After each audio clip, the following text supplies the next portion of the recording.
kita bisa mempersilahkan moderator kita nih. Ada sesi kedua, ada Mas Robiul Adil Robani. Halo Mas Robiul. Kayaknya bersemangat banget itu Kak moderator kita pada sesi kali ini. Nah, tentu saja dong. Gimana Mas Robiul? Apakah udah terhubung? Ya udah ya. Oke, kalau gitu kepada moderator dipersilahkan. Suara saya masuk ya? Masuk Pak Eko. Oke. Sebelumnya terima kasih kepada Mbak dan Mas moderator yang cakep dan cantik ini ya. Oke. Assalamualaikum warahmatullahi wabarakatuh. Waalaikumsalam warahmatullahi wabarakatuh. Oke, iya. Kepada yang terhormat Ibu Dekan Fakultas Dakwah dan Komunikasi, Ibu Profesor Dr. Marhumah MPD, yang kami hormati Kepala Program Studi Komunikasi dan Penyiaran Islam Bapak Nanang Miswar Hasim, SOS MSI, dan yang kami hormati narasumber yang mungkin masih ada di sini, Mas Titis, Mas Ikrop, dan Mas Mucus. Kemudian peserta workshop semuanya yang kami banggakan tentunya.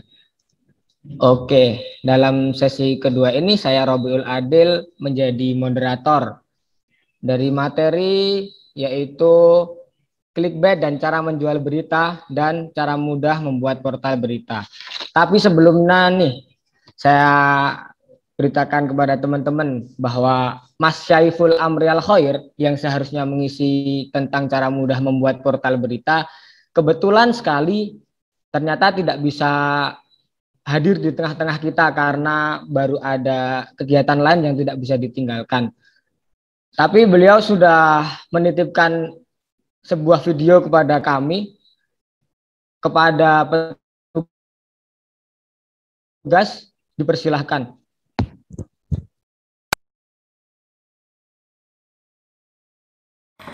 Ya, bismillahirrahmanirrahim. Assalamualaikum warahmatullahi wabarakatuh. Terima kasih atas waktunya. Selamat siang Bapak-bapak dan juga Ibu-ibu dan juga teman-teman mahasiswa mungkin yang mengikuti Zoom pada kali hari ini. Terima kasih atas waktu yang diberikan kepada kami. Pada kali ini kita akan membahas cara mudah atau kiat-kiat mudah untuk membangun sebuah portal berita. Apakah masih penting pada tahun 2021 ini kita membuat suatu portal berita atau website sendiri, di mana pada saat ini sudah banyak sekali sosial media yang dimana di situ pun juga bisa digunakan untuk membagikan informasi, baik informasi secara tertulis ataupun informasi berupa video dan suara seperti itu. Jawabannya satu, masih sangat penting. Karena apa? Karena sosial media itu kan milik orang lain, sedangkan untuk website ini adalah milik kita sendiri, yang dimana di situ kita bisa mengoptimalkan banyak hal. Kalau di website kita sendiri, kalau di sosial media kan terbatas oleh aturan-aturan yang diberikan oleh pihak sosial media. Namun untuk di website kan kita bisa mengoptimalkan semuanya sendiri. Salah satunya yang pertama itu karena website itu dapat menampilkan informasi yang lebih lengkap seperti yang saya sampaikan di depan tadi. Kenapa? Karena website itu bukan hanya platform yang digunakan sebagai media-media yang kita tahu penjualan online atau hanya website untuk portal berita saja, tapi juga untuk hal-hal yang lainnya juga. Misalkan website juga dapat kita gunakan untuk menampilkan informasi yang lebih lengkap jika dibandingkan dengan platform online seperti halnya media sosial.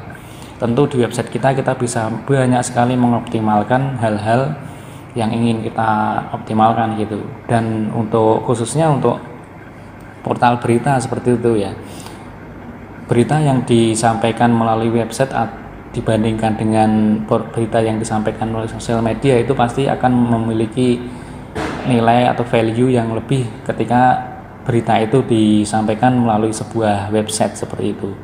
Kemudian alasan yang kedua kenapa kita membutuhkan website yaitu Website itu dapat meningkatkan kredibilitas kita, apalagi sebagai orang yang menyampaikan informasi atau berita seperti itu, pasti kredibilitasnya akan meningkat gitu. Dimana di era digital ini banyak orang yang menggunakan internet untuk mendapatkan informasi mengenai sebuah produk ataupun jasa.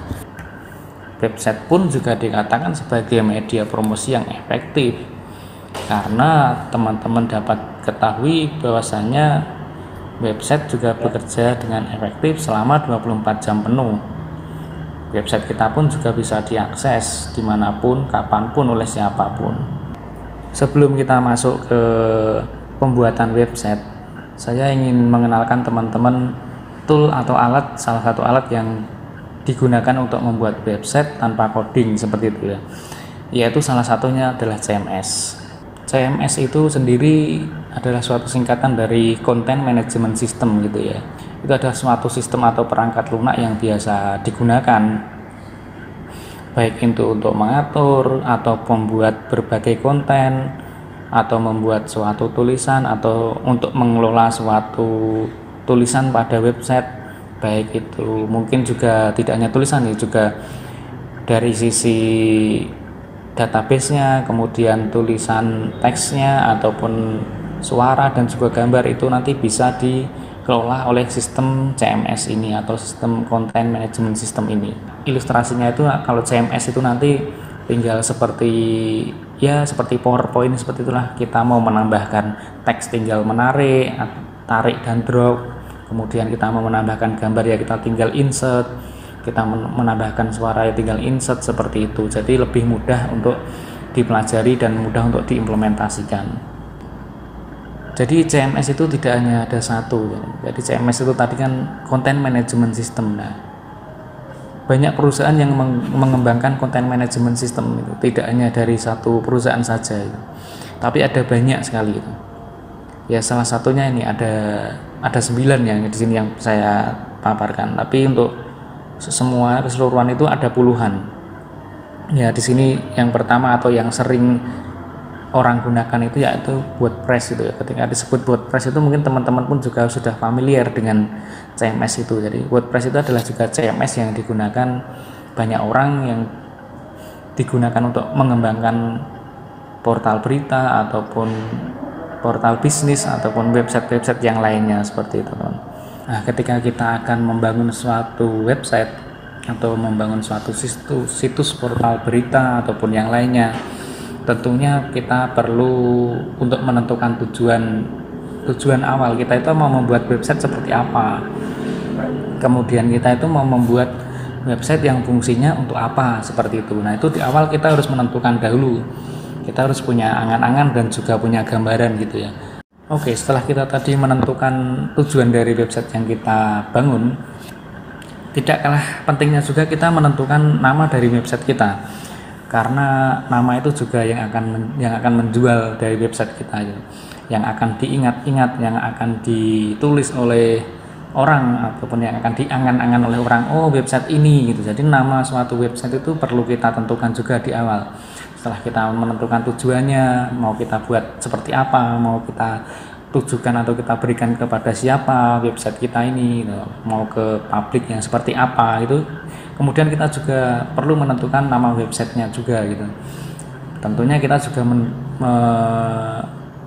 tetap menjaga kaidah seperti misalnya nama website ya tentunya yang baik seperti itu ya, kemudian yang mudah diingat, kemudian yang mudah diketik juga, mudah dihafalkan, yang familiar seperti itulah.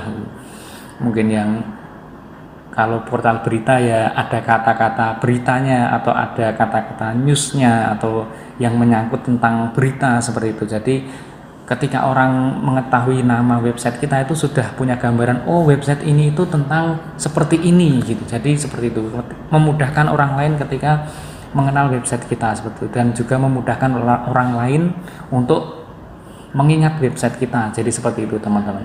Jadi pentingnya kita menentukan nama website kita di depan seperti itu. Oke, next kita lanjut ke halaman berikutnya. Nah, oke, setelah kita tadi mengenal CMS, kemudian menentukan tujuan dan menentukan nama website kita, kemudian kita berikutnya itu kita membutuhkan suatu hosting dan domain. Jadi apa sih itu hosting dan domain? Jadi analoginya seperti ini teman-teman.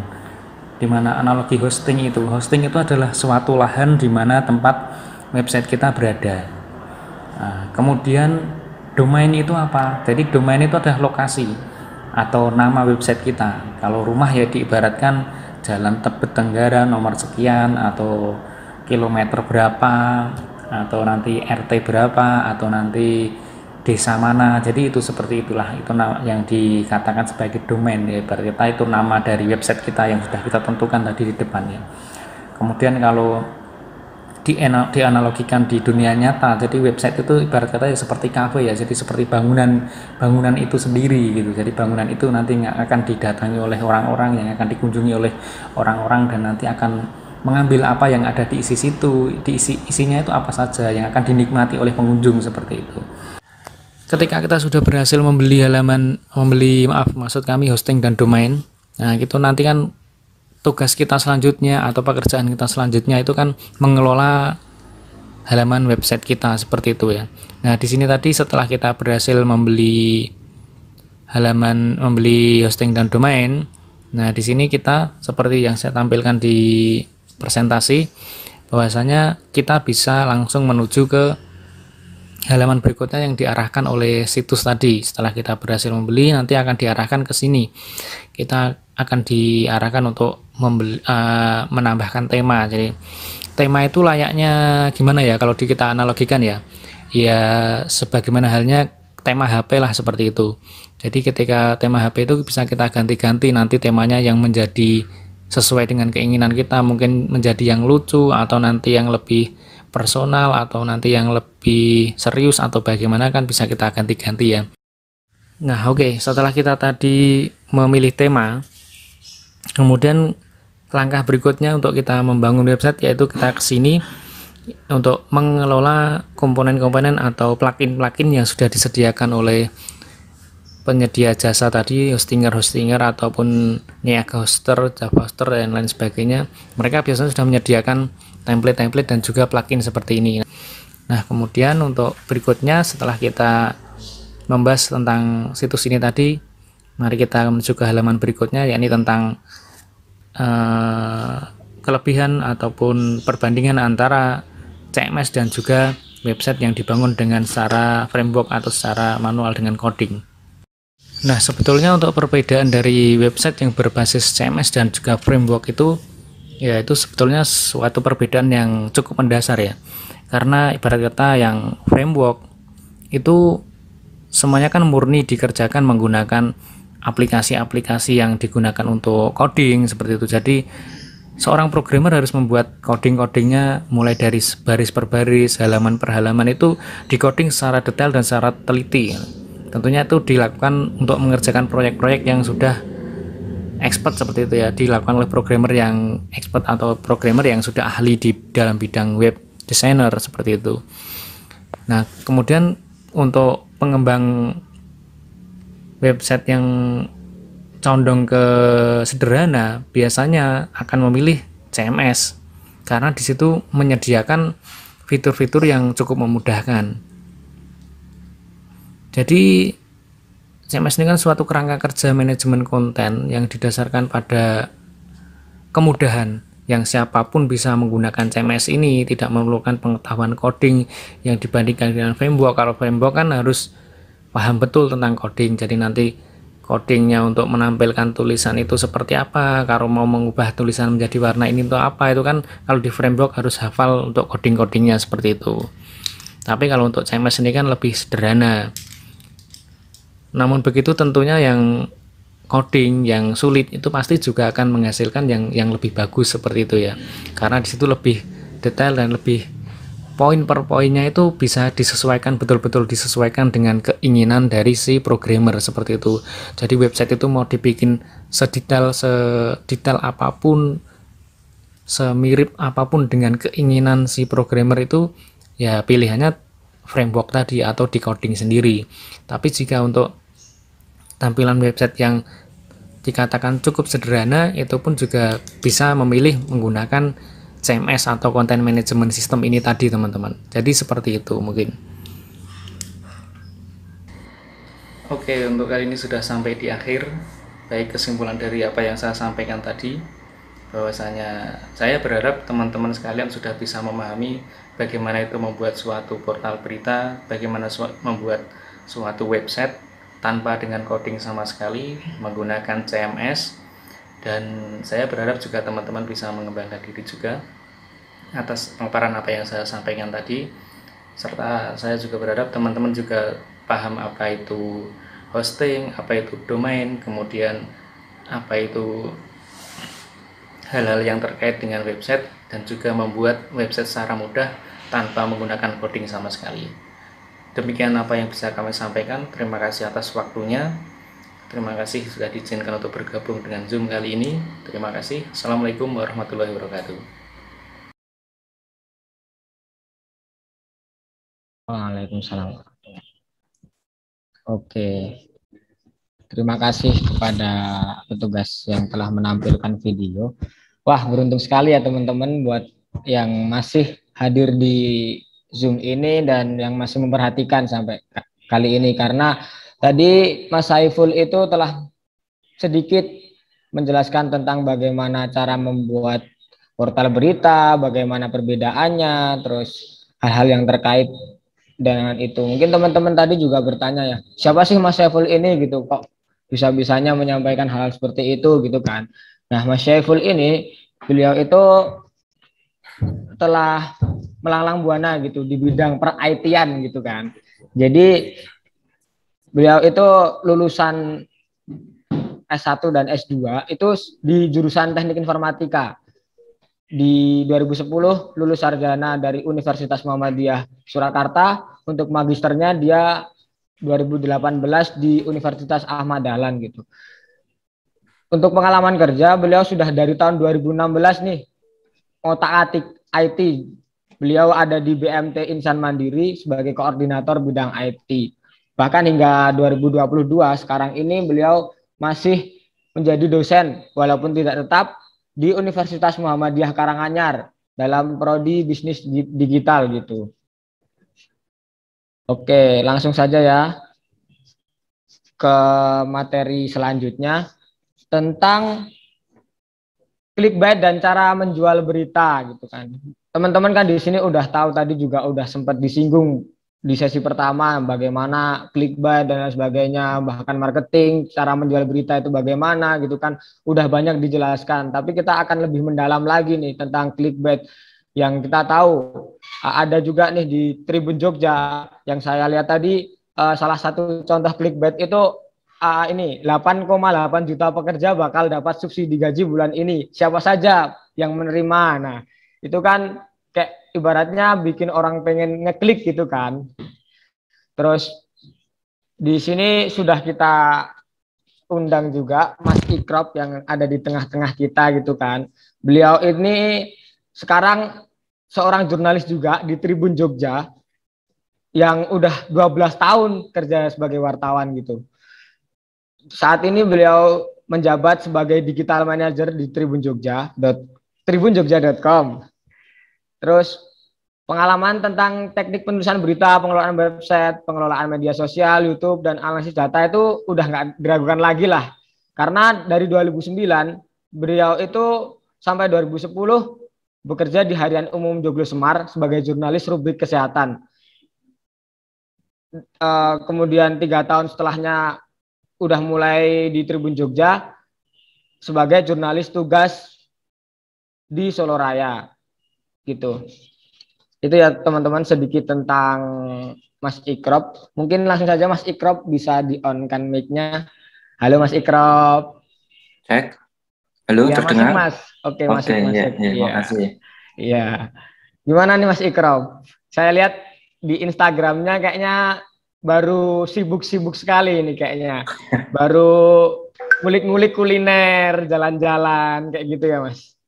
Lagi suka ngevlog, jadi iseng-iseng bikin channel YouTube, kok yang subscribe banyak, ya sudah tak lanjutin aja.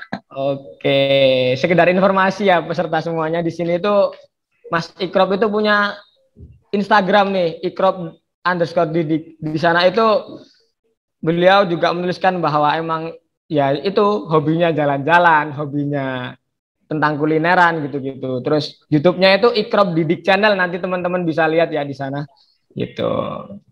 Itu sedikit tentang Mas Ikrop. Oke, udah siap ya Mas Ikrop menyampaikan Ya. materi tentang clickbait hari ini? Ya. Oke, langsung saja Mas Ikrop, saya persilahkan untuk menyampaikan materi. Waktu dan layar saya persilahkan. Assalamualaikum warahmatullahi wabarakatuh. Mohon izin Bu Dekan, Prof. Marhumah, kemudian mohon izin juga Pak Kaprodi, Pak Nanang Miswar, mohon izin juga para senior ini, Mas Mucus, lama sekali nggak jumpa ya.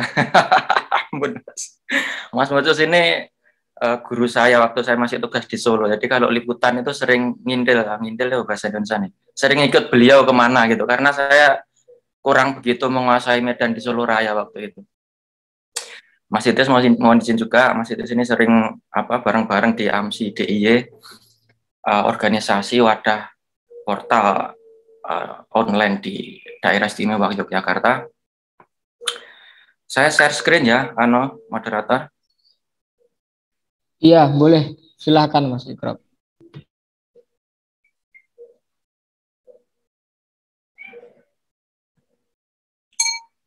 Oke, terlihat? Sudah Mas Ikrop, sudah. Ya, ini sebelum ngomongin soal clickbait, aku mau cerita dulu flashback ke belakang, terutama terkait perjalanan Tribun Network ini. Jadi, era saat ini memang era yang menuntut semua, mau pelaku media mainstream, mau apapun, mau corporate yang bergerak di bidang jasa maupun yang lainnya, itu menuntut untuk selalu memantau situasi dan kondisi. Jadi ibaratnya kalau sekarang musim hujan ya sediakan mantel, sediakan payung. Sama di saat ini tuh era digital, big data itu sangat penting, kemudian data itu diterjemahkan ke dalam strategi bagaimana selanjutnya. Nah, koran saat ini tuh gimana ya, kami yang Tribun Jogja yang tiap hari bikin koran itu juga kadang kalau melihat fluktuatif oplah itu eksemplar yang dibikin setiap hari itu ya ngeri-ngeri sedap, karena trennya terus menurun setiap tahun. Dulu itu cita-cita setiap media, terutama yang bikin koran, itu bagaimana melakukan ekspansi. Ekspansi itu misal Tribun Jogja itu menjajah ke Magelang, ke Klaten, ke Solo, dan yang lainnya. Tapi untuk saat ini melakukan ekspansi itu sangat sulit. Kenapa? Karena tren pembaca koran itu terus menurun. Mungkin kalau peserta di sini tak tanya siapa yang hari ini baca koran, nggak ada. Yang ngacong itu mesti nggak ada, yakin. Nggak usah baca deh, megang koran. Rasa diwoco, demok tok, itu mungkin juga nggak ada. Atau tak turunkan lagi, delok wae, paling roh yang perapatan atau di mana gitu. Lah itu menandakan bahwa habit untuk membaca yang berbau paper atau kertas ini agak sudah terdisrupsi. Tapi kalau tak tanya, yang lagi rame apa? Di Jogja misalnya, semua udah tahu. Oh Mas lagi rame perang sarung. Tahu? Oke, dari mana? Banyak. Mungkin dari agregator, Babe, Line atau yang lainnya, atau dari media sosial, ICC kalau yang bukan media mainstream, atau yang lainnya. Lah, kondisi ini sebenarnya sudah ditangkap di Tribun Network itu. Tribun Jogja itu berdiri tahun 2000, terbit pertama itu 11 April 2011. Jadi nanti tanggal 11 April itu Tribun Jogja ulang tahun yang ke-11 lah. Waktu pertama bikin itu kok delalah ya, kok kebetulannya yang dibikin pertama adalah online dulu. Jadi pertama itu induknya Tribun News. Kemudian ketika Tribun Network ini membangun portal-portal daerah, terutama membuat koran, terakhir di Bali itu setelah itu nggak pernah lagi. Itu yang dibikin pertama adalah fondasi digitalnya. Waktu itu tidak begitu digarap serius karena apa sih? Karena waktu itu 2010 itu belum begitu, ya paling masih Detik, masih Kompas dan yang lainnya. Belum ada banyak kompetitor atau pemain di website. Waktu itu terus digunakan untuk apa Tribun? Tribunjogja.com. Ya sebatas hanya untuk memposting berita-berita yang sudah tayang di koran. Jadi hanya sebatas itu. Belum digarap serius, timnya belum dibentuk lah. Ternyata berjalannya waktu, saya bilang tadi adaptasi itu perlu. orang itu banyak punya HP terkoneksi dengan internet, dan orang mengakses internet, mengakses informasi dengan sangat mudah lah. Kemudian dibentuklah tim Tribun Network. Portal ini mulai diisi. Lah, diisi ternyata tidak cukup. Kemudian tim itu dibelah. Jadi di Tribun Jogja itu dulu dibelah siapa reporter online, siapa reporter digital. Biar fokus, karena ketika reporternya semua reporter koran, reporter koran itu ngetik berita ki sore, jam 3 jam 4 itu lagi setor berita. Padahal kecelakaan, misalnya ada kecelakaan itu esok. Lah esok tekan sore nunggu kesuwen. Nah, ini terus kan online terus real time update-nya di sebelah mana ini jadi masalah. Kemudian dipisah lah. Dipisah sudah jalan. Ternyata dipisah pun tidak cukup, karena anak-anak milenial ini berita-berita yang clickbait, yang macam-macam itu penting, tapi tidak begitu mendatangkan istilahnya pengunjung atau visitor. Kemudian dibentuklah dari tim digital itu, dipecah lagi, nanti ada namanya tim, kalau saya nyebutnya angkatan udara ya. Jadi di Tribun itu ada angkatan darat, nanti ada angkatan udara. Angkatan darat itu apa? Saya ini mengistilahkan saja. Angkatan darat itu reporter yang ada di lapangan. Tugasnya ya sesuai deksnya. Kalau kriminal ya patroli aja. Polsek, ke Polres, ke Polda. Nanti kemudian yang daerah ke Magelang, ke Temanggung, ke Wonosobo, dan yang lainnya lah. Kemudian dibentuk lagi tim udara. Tim udara ini apa? Tim udara ini adalah tim yang banyak bertanggung jawab untuk menaikkan traffic. Lah nanti kaitannya ini dengan clickbait. Jadi bedanya apa? Kalau tim darat itu ya liputan lapangan, kalau tim udara dia meng-create konten yang kami sebut sebagai killer konten yang sangat membunuh. Kenapa sangat membunuh? Karena misalnya dari reporter lapangan itu sehari kirim 50 berita total semua reporter.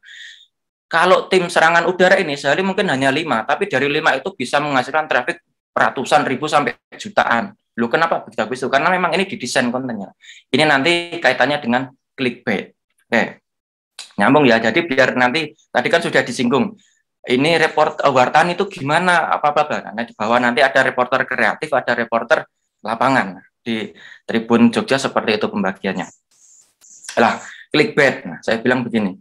Clickbait itu tadi Mas Mucu sama Mas Titis bilang berita penting itu penting, tapi kebanyakan berita penting itu tidak mendatangkan banyak views.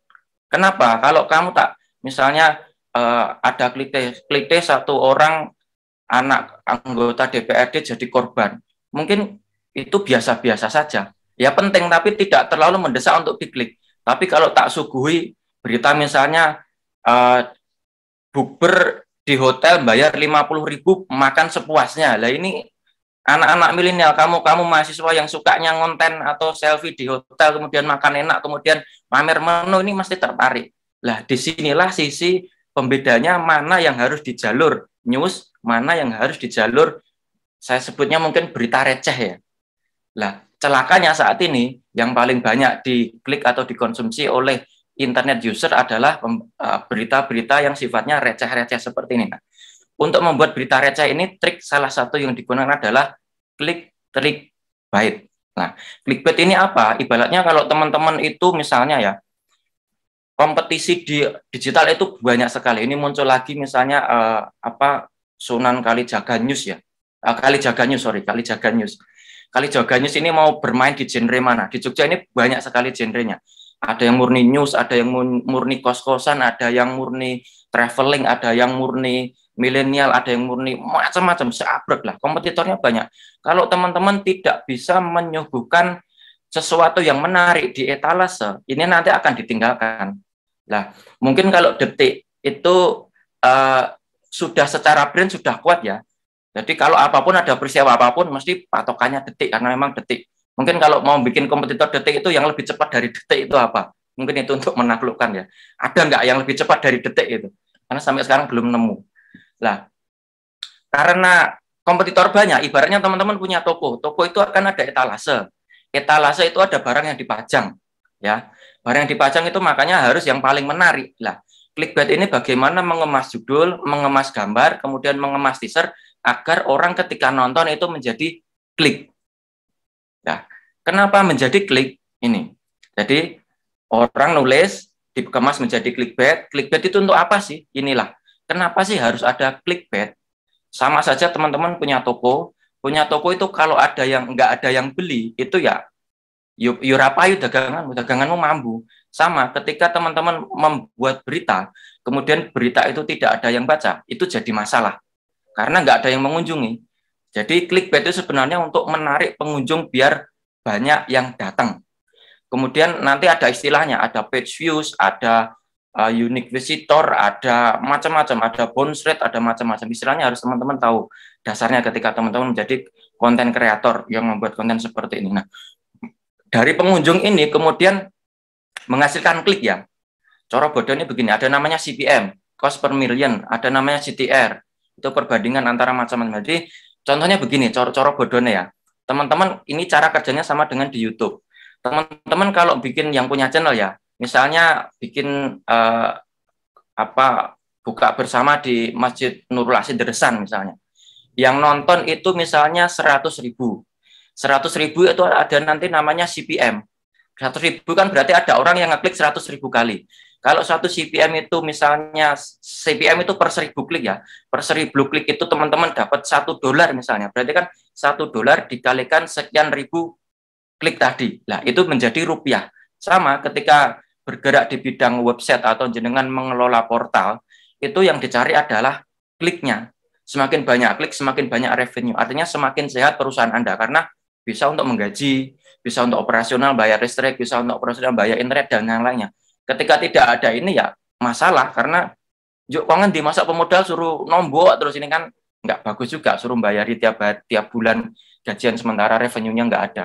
Lah, klik ini juga menjadi target penulis. Di kami di Tribun Jogja itu konten kreatif itu ada 3 orang, setiap hari diminta bikin 1 orang itu 10 konten. Nah, dari 10 itu harus menghasilkan sekian ribu page views. Itu target perorangan. Makanya nyun sewu, karena mungkin sudah terlalu stres, targetnya terlalu tinggi, harus sekian, ada muncul ulah-ulah konten kreator nakal membuat clickbait itu yang ngawur-ngawuran. Dan nanti ini ada contoh bagaimana clickbait sehat dan mana clickbait yang awur-awuran. Oke, paham ya?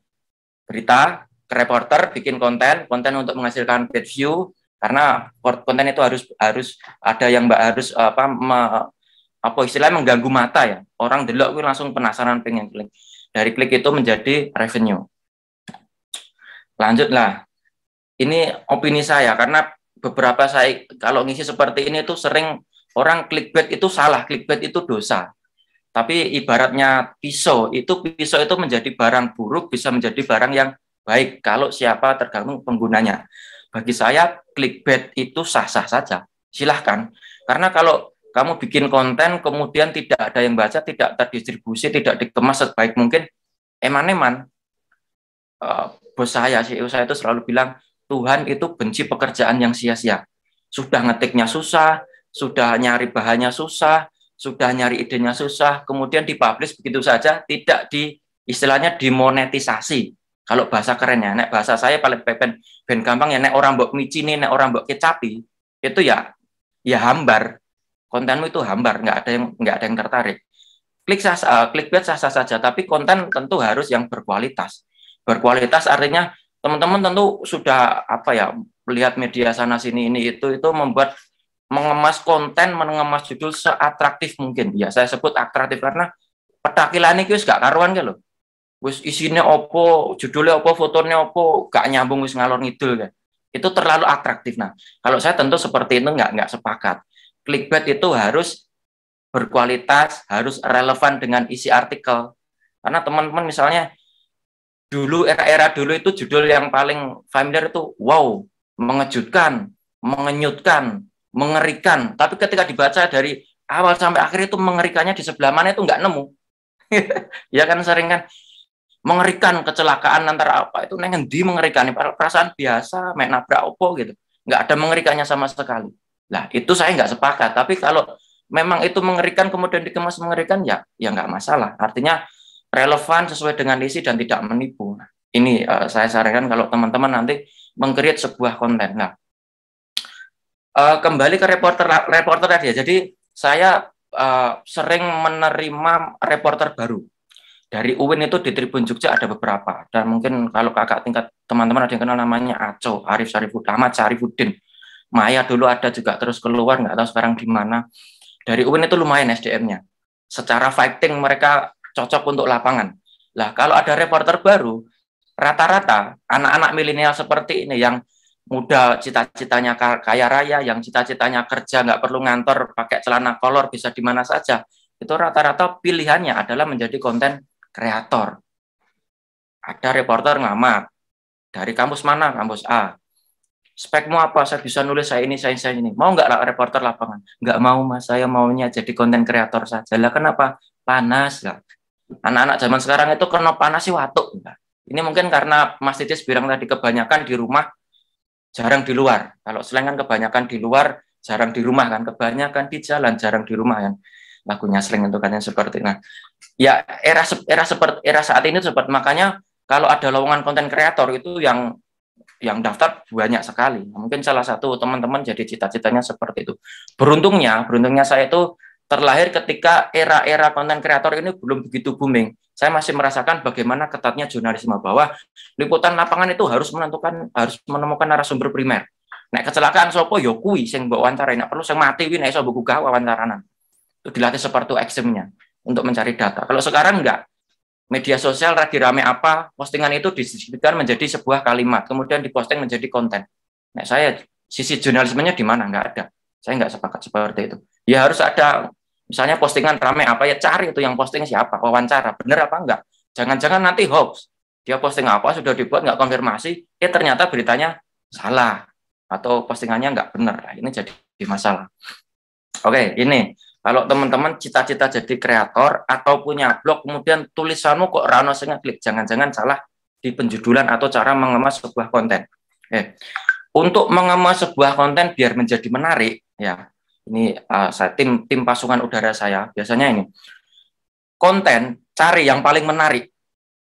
Terus apakah semua konten harus dikemas menjadi clickbait? Ya jangan, nanti beritamu jadi kontenmu menyalahi hitohnya. Long hitohnya news kok isinya beritanya yang petakilan itu kan nggak benar juga. Kalau news ya news.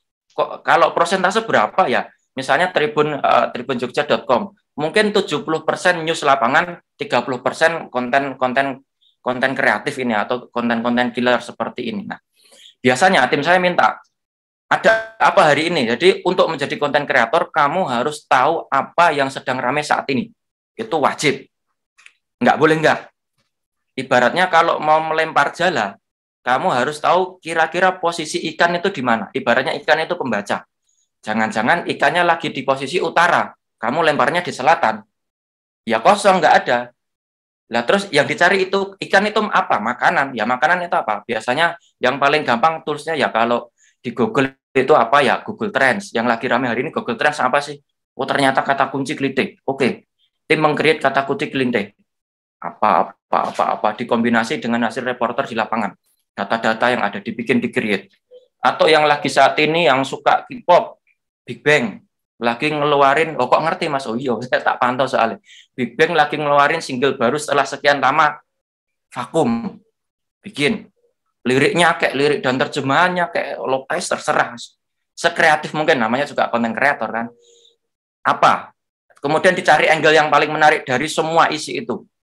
Lah, dari angle yang paling angle itu sudut jadi sudut berita. Jadi ibaratnya point of interest karena kalau frame-nya terlalu luas itu nanti makro. Jadi teman-teman melihat frame sebuah peristiwa itu harus dari segi mikro biar nanti fokus ke titik mana yang akan dituju. Kemudian dari angle itu kemudian ditentukan judul. Lah, judul ini harus mencari kata-kata yang menurut saya yang baru. Jadi kata kunci yang wow, yang mengejutkan, yang mengerikan itu era-era 3-4 tahun yang lalu. Sekarang eranya sudah bergeser. Ada yang listicle, ada yang macam-macam. Itu terserah, karena tidak ada patokan resmi. Nggak ada rumus baku untuk membuat judul ini. Semuanya by ide ketika menemukan di lapangan. Kemudian setelah ketemu kata apa yang menarik dari sebuah judul itu, kemudian cari gambar. Kalau di koran, mengotak-ngatik gambar itu hal yang tidak lazim. Misalnya ada diedit, digabungkan, dikolase, di apa-apa itu tidak lazim. Tapi kalau di online, terutama di thumbnail YouTube itu kan macam-macam itu. Gambar ulo, jadi cilik digedekne, terus kali ini kebek ulo, padahal ulone mesak 3G misalnya. Itu clickbait, itu salah satu clickbait di thumbnail YouTube. Lah, ini teman-teman harus mendesain betul dari konten, kemudian angle berita, kemudian pemilihan kata yang paling menarik. Kira-kira iki ketika orang baca itu langsung ngeklik. Ono sing di kapital nih, ono sing dikai tanda baca, ono sing macam-macam ngasih micin, ngasih kecapnya lah. Setelah itu ya sudah, ketika ini kemudian sudah dipublish, ini pertarungannya masih panjang karena kompetitornya banyak. Kalau brand kamu kuat seperti Detik, oke, ketika judul menarik, orang akan langsung mengunjungi ke portal kamu. Tapi ketika nyuwun sewu misalnya, Kalijaga News, tadi saya coba buka ruangan sini, bener ya, moga-moga saya nggak salah. Masih kosongan ya loh, saya kotak-kotak ya loh. Oh, ini lagi digawe rung diisi ya. Makanya nanti menentukan genrenya apa itu penting. Genre ditentukan, kemudian menentukan niche, kemudian baru nyari personil. Jangan sampai niche-nya misalnya K-pop, personilnya ini nyuwun sewu, ini ahli kitab semua, hafal hadis, hafal macam-macam, ini nggak nyambung. Mereka suruh bikin K-pop ya, itu pusing 7 keliling itu Pak. Makanya kalau saya mau bikin konten, niche-nya apa, saya sesuaikan dengan apa, interest atau kesukaan si penulis. Karena ketika saya paksakan, beberapa penulis saya itu berontak, misalnya olahraga, tolong AS Roma ini karena lagi trending bikin sebanyak-banyaknya. Dia baru satu itu udah nggak nyaman. Kenapa berhenti? Nggak nyaman, Mas. Saya itu nyamannya Inter Milan sih. Inter Milan itu dari kapan berdiri, ganti pelatih siapa, itu tahu semua. Ketika sudah nyaman bikin konten, dia akan lebih atraktif dan lebih kreatif untuk membuat konten tadi. Oke. Lanjut. Lah, ini contoh-contoh clickbait ya. Mulai masuk clickbait. Ini ada banyak, ini hanya beberapa saya yang tampil karena sebenarnya tidak ada aturan rumus baku kayak 5W1 Halid harus di atas, who, what, where, when itu di mana macam-macam. Tapi clickbait itu tergantung sekreatif mungkin. Contoh, menggunakan rasa penasaran pembaca. Coba bandingkan. Judul yang biasa saja. Mengkonsumsi pepaya saat buka puasa baik untuk kesehatan. Bandingkan dengan yang agak clickbait ya. Rutinkan makan pepaya saat berbuka puasa. Rasakan perubahan dahsyat saat lebaran. Kira-kira bar lebaran aku njuk ngopo yuk? Apa tambah kuru? Apa wajahku tambah glowing? Apa jerawatku hilang? Ini kan beda kan cara mengemasnya kan? Nah ini salah satu menggunakan trik rasa penasaran. Kemudian geser lagi. Saat ini kalau teman-teman melihat itu banyak sekali judul-judul yang menggunakan angka. Browsing saja misalnya kos murah di Jogja atau kalimat misalnya teman-teman atau gebetanmu atau ayang kamu lagi ulang tahun terus bingung nyari inspirasi, ketik saja pantun ulang tahun untuk ayang gitu di Google.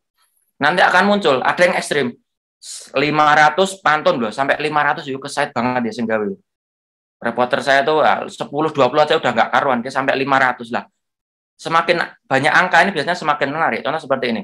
Bolehkah berpuasa tapi belum mandi junub setelah sahur? Nah, ini yang belum berumur jangan mikir aneh-aneh ya. Ini khusus untuk yang sudah menikah. Karena konten ini sering saya temui ketika saya sahur, kemudian saya mengupload berita, kemudian saya cek Google Analytics untuk memantau traffic di website tribunjogja.com. Konten mandi junub ini setiap sahur mesti muncul. Nah, ini yang sudah nikah lah ya.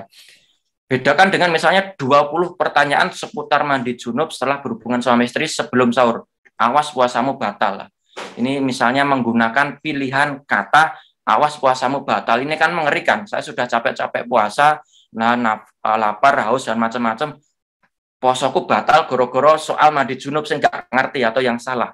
Lah, ini adalah salah satu trik mengemas judul untuk tentang menggunakan angka. Oke, selanjutnya. Terus judul berisi solusi. Ini juga jadi kalau saya amati memang di Google itu adalah kumpulan orang-orang yang sedang bingung dan mencari jawaban. Makanya harus mencarikan solusi. Makanya juga konten evergreen. Evergreen itu sampai kiamat itu masih banyak dicari. Kecuali kiamat sudah kiamat itu mungkin sudah nggak laku lagi. Itu akan banyak dicari. Contoh seperti ini. Hotel Paijo tawarkan promo buka puasa murah dan enak. Ya biasa ya, memang hotel itu murah, enak, mungkin agak tidak biasanya murah ini. Tapi beda lagi kalau langsung menyebut angka. Aku duit saya ketahui ki sopo sih, mau angkringan wis biasa kulino, burjo wis jeleh misal. Pengen nang hotel naik kelas sidik, oh ternyata 50.000 ingin buka puasa di hotel, ada 10 hotel di Jogja yang bukbernya membayar gocapan doang. Nah, ini tentu lebih menarik. Saya yakin ditambah dengan menu kambing guling atau apa yang jadikan gambar utama pasti akan banyak orang untuk mengeklik, untuk terprovokasi untuk ngeklik itu. Atau judul-judul yang mengejutkan misalnya. Seorang kakek nikahi gadis cantik belia. Mungkin banyak itu di Makassar, di Jogja mungkin juga ada fenomena seperti ini banyak sekali. Tapi bagaimana kalau mengemas konten itu menjadi lebih atraktif ya? Misalnya kembang desa 17 tahun dinikahi kakek 70 tahun. Dari sini saja usianya sudah kelihatan. Usianya kakek banget. Sampai 20-an tahun lebih misalnya usianya. Kemudian emas kawinnya bisa buat beli 100 Honda Beat.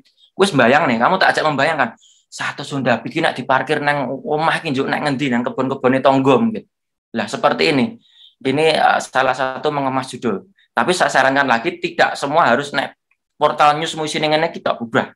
Nanti tesnya jadi beda. Atau ini contoh-contoh clickbait yang positif. Ini kadang juga ketipu, saya juga sering nemu. Misalnya judul Prabowo tenggelam di pantai selatan saat lakukan ritual. Orang mesti langsung berpikir, termasuk saya, masuk Prabowo sih, Prabowo yang sekarang yang saya misalnya Menhan gitu. Mesti orang pikirannya ke sana, padahal ini clickbait. Menggunakan nama orang yang namanya sama. Ini Prabowo sing neng desa Gabusan atau mana gitu misalnya.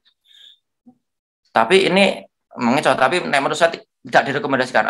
Bos saya, karena ini tergantung kebijakan redaksi sih. Bos saya, pimpinan saya minta jangan lakukan seperti ini karena menipu. Kemudian judul-judul yang mengecoh, innalillahi, kabar duka dari pasangan artis Lesti Kejora yang biasanya saat ini kan lagi rame, apapun dikomentari kan, sampai apa dikomentari di meme-meme itu banyak. Orang beranggapan bahwa yang meninggal ini Lesti, padahal mungkin Pak D-nya, mungkin pembantunya, mungkin kucingnya, mungkin apanya, nggak ada kaitannya sama kesehatan atau kabar bahwa dia meninggal itu nggak ada sama sekali. Lah, seperti ini saya sering sekali menemukan. Lah, saya sarankan untuk tidak melakukan hal seperti ini. Lah, kalau dicetak bagaimana, Mas?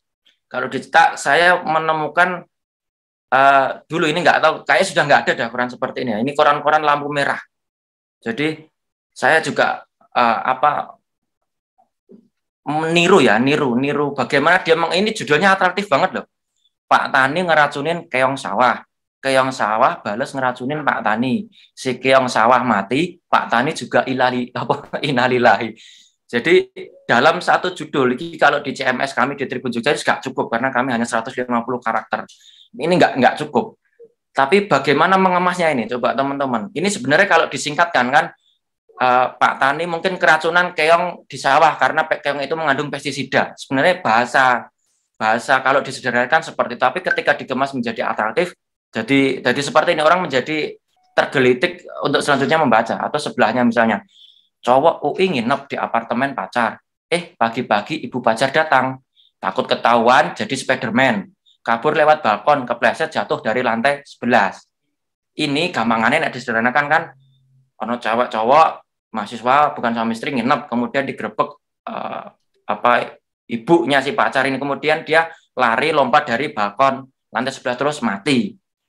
Kan seperti itu, tapi dibuat jadi atraktif seperti ini. Ini kalau di koran-koran mainstream seperti Tribun ya nggak masuk, diguyu. Beda genre saya bilang beda genre. Atau misalnya naik motor bising, cabe-cabean ditegur warga, nggak terima cabe-cabe lapor terong kesel ajak pare bacokan warga, cabe terong dan pare ditumis dalam penjara. Enggak, saat ini kalau dari segi jurnalistik ya, cabe kan ini sebenarnya untuk mewakili anak muda ini ditegur warga, kemudian dia ngajak temannya ini dianggap sebagai terong, gebetannya yang cewek ini, kemudian terong ini kesel ngajak koncone si pare si lombok hijau si macam-macam, kemudian karena tawuran mereka ditangkap. Ini contoh bagaimana mengemas. Tapi saat ini di media di koran-koran sudah nggak ada, tentu dengan gendernya masing-masing yang tidak melanggar pakem sesuai kebijakan redaksinya. Kenapa seperti ini? Karena memang kebijakan redaksinya seperti ini. Terus ini ya, penggunaan clickbait harus tetap mematuhi kode etik jurnalistik ya. Kalau nemu peristiwa atau yang lagi ramai atau apapun itu, pertama kode etik jurnalistik itu mengajarkan untuk harus cross check, nggak boleh nggak. Mau postingan viral di medsos, mau apapun harus, karena itu memberikan apa ya sudah kitab suci, nggak boleh nggak. Makanya saya bilang clickbait boleh, tapi lagi-lagi wong Jawa bilang ngono ya ngono, tapi ojo ngono-ngono. Jadi ya biasa, clickbait itu hal yang biasa, asal tidak menipu, asal tidak hanya untuk sekedar mencari traffic. Ngono ya ngono, neng ojo ngono ya. Ini jadi ada nggak hukum bagi portal yang mempraktekkan clickbait? Kalau secara apa ya, secara IT atau nyebutnya ini mungkin IT ya. Sebenarnya konten-konten clickbait yang saya bilang konten clickbait yang curang itu nanti akan berdampak buruk kepada portal itu sendiri, dan nanti dampak jangka panjangnya adalah ke jurnalis, karena nyun sewu saat ini mungkin tingkat kepercayaan atau survei saat ini ya, tingkat kepercayaan terhadap media mainstream ini ada tren penurunan. Kenapa? Karena ya seperti saya bilang tadi, bikin konten itu udah terlalu atraktif ya. Jadi ketika membuat konten kemudian clickbait dan itu curang, tidak ada relevansinya,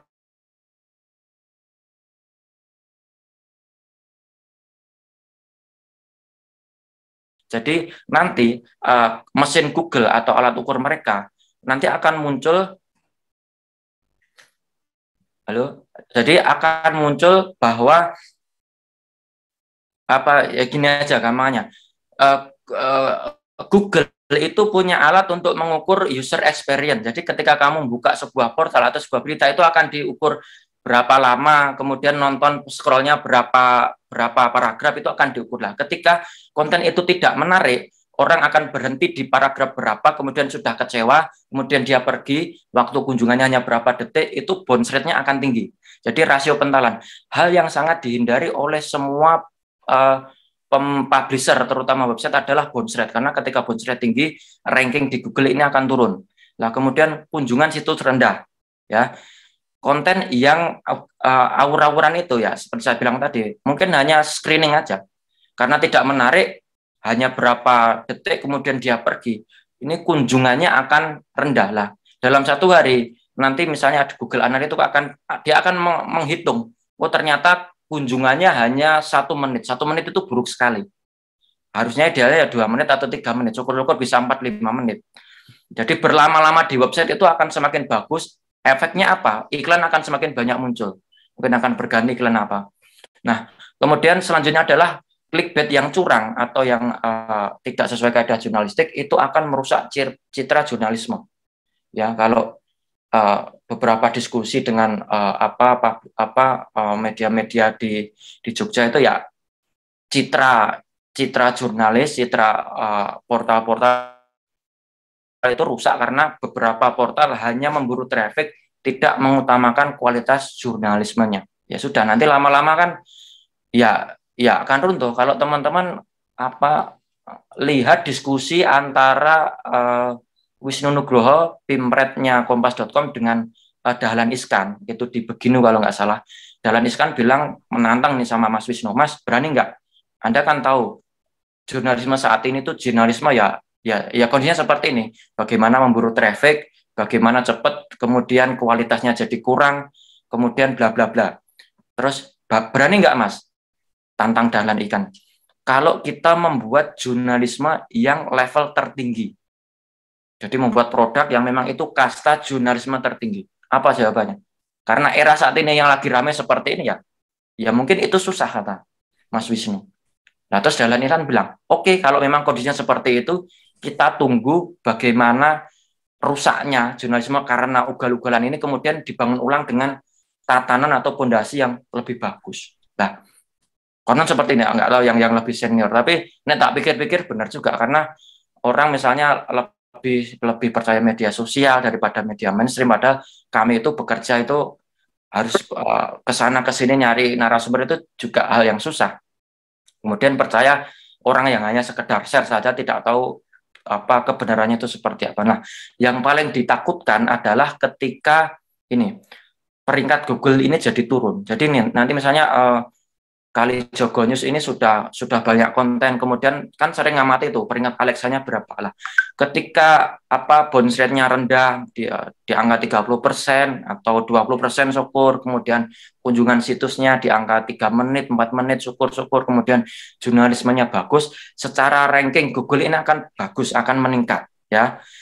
Tapi kalau buruk ya nanti wassalam. Jadi patokannya apa Mas? Gampang.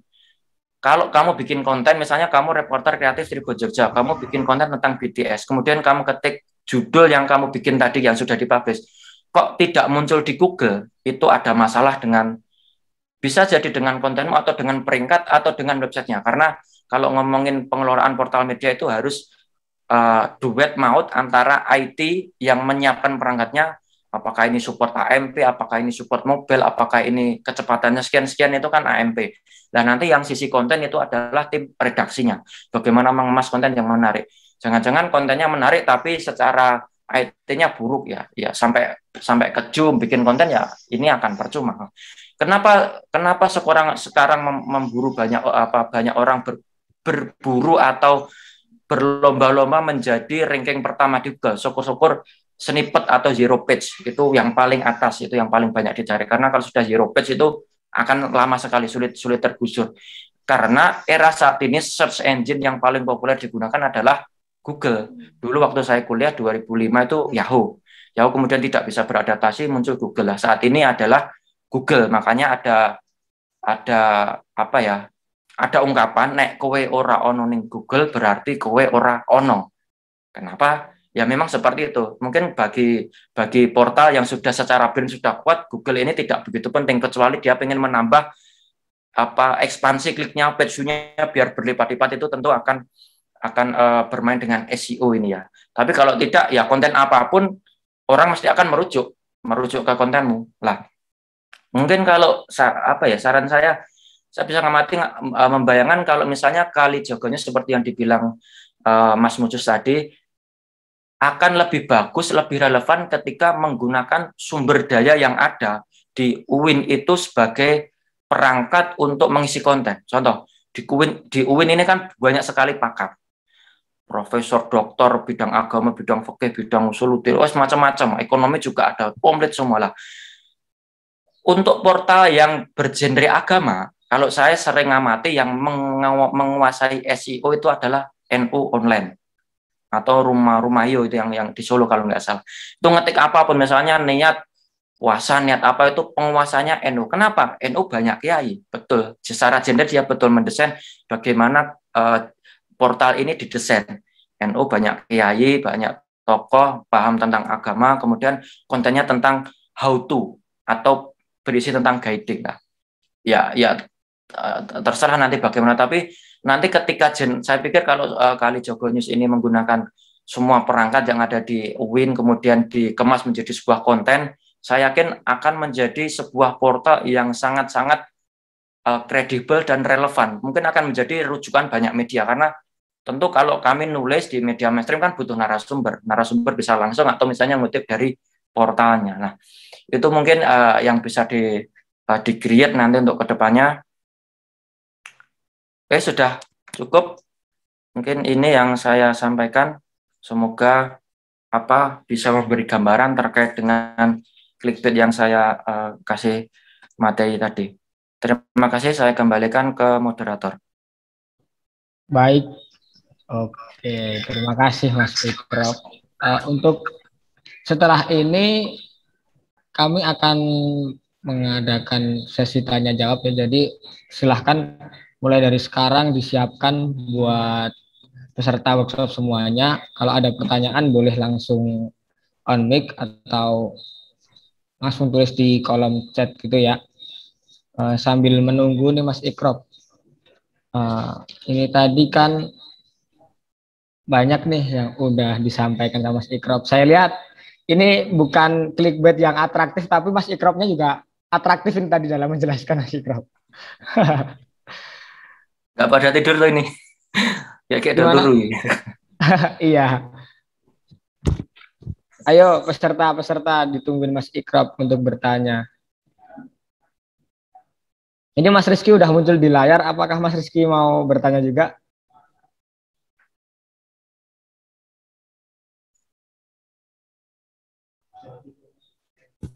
Ayo, bingung atau pusing atau gak dong?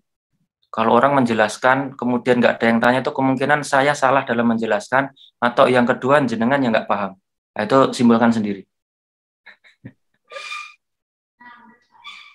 Mas Rizky mungkin bisa menanggapi apakah sudah paham atau gimana Mas Rizky?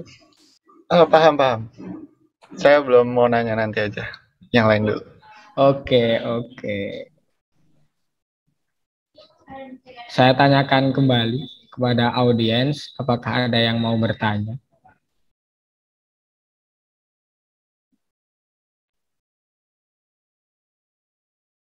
Untuk mengisi waktu juga, tadi ada satu pertanyaan yang masih belum terjawab ya, mungkin nanti bisa dijawab oleh ketiga narasumber kita juga.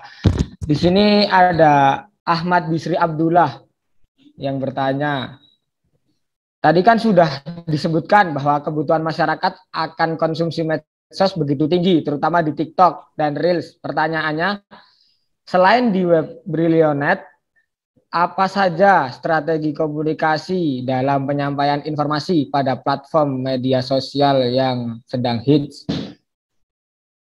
Itu. Halo Mas Ikrab. Ya, saya jawab juga. Oh ya, kayak gini. Media sosial. Saya pernah diskusi sama waktu saya ikut UKW itu ada dokter yang anggota PWU Pusat. Dan saya tanya, sebenarnya media sosial itu produk jurnalistik atau enggak sih? Gitu kan? Beliau bilang bahwa kan banyak ini media mainstream kemudian membuat media sosial. Kemudian dari media sosial itu digunakan untuk men-sharing konten, live streaming atau yang lainnya. Ketika postingan itu bermasalah ya, misalnya ada orang tersinggung atau apa, kemudian yang dituntut, karena produk jurnalistik kan yang saat ini yang saya tahu cetak, online, TV kan. Nah kalau media sosial ini kan produk atau bukan kan, itu nggak mau diskusi panjang lah. Itu nanti jeratannya UU Pers, bahwa kalau ada ada pers bermasalah dengan berita itu masuk ke Dewan Pers atau nanti langsung delik ke UU ITE. Nah ini yang jadi masalah. Jadi ini kalau di Tribun Network itu memang wajib hukumnya semua harus punya media sosial dan apapun itu. Kenapa?